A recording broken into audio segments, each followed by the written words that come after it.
Virus کی vaccine کی تیاری کے مراحل کہاں تک پہنچے ہیں؟ بہت سے ملکوں نے دعویٰ کیا ہے کہ ہم نے یہ ویکسین تیار کر لی ہے۔ کون سچا ہے اور کون جھوٹا ہے، اس پر ہم آج بات کریں گے۔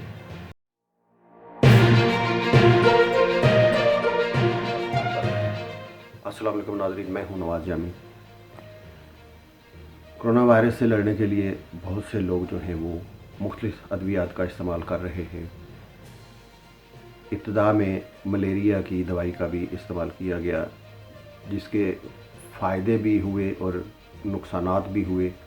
اس کا ابھی تک کوئی مؤثر جو ہے وہ رزلٹ نہیں آیا ہے۔ ماہرین کہہ رہے ہیں کہ لوگ مختلف ٹوٹکوں سے بچیں، ٹوٹکے استعمال نہ کریں، ڈاکٹر کے بغیر کوئی دوائی استعمال نہ کی جائے۔ ایک دلچسپ واقعہ جو ہے وہ یہ ہوا ہے کہ کینیا میں ایک مذہبی پیشوا نے، جو کہ روحانی طریقہ علاج کرتا تھا، اس نے اپنے پیروکاروں کو بتایا کہ وہ اس مرض سے بچنے کے لیے ڈیٹول جو ہے وہ پی لیں۔ تو 59 لوگوں نے اس پر عمل کیا اور ان کی ڈیتھ ہو گئی۔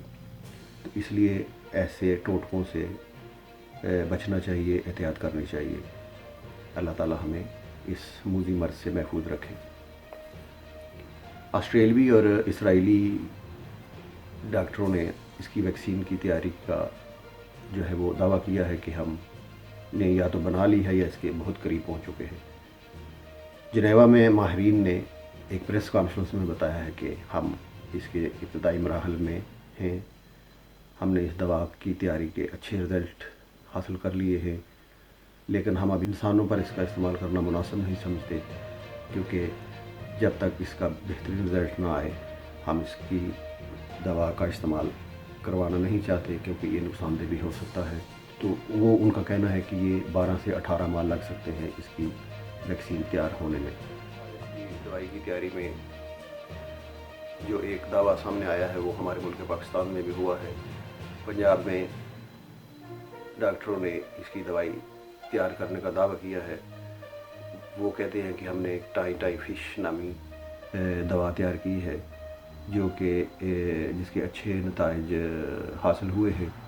وہ بھی اس دوائی کو ایک اہم قدم جو ہے وہ قرار دے رہے ہیں، لیکن ابھی تک انہوں نے بھی اس کو مارکیٹ تک رسائی نہیں دی ہے۔ یہ کب تک ہوگا یہ تو اللہ بہتر جانتا ہے۔ دعا ہے کہ اللہ تعالیٰ اس کا علاج جو ہے وہ انسانوں کے بالکل قریب کر دے اور اس موذی مرض سے پوری دنیا کو محفوظ فرمائے۔ اللہ تعالیٰ ہم سب کا حامی و ناصر ہو۔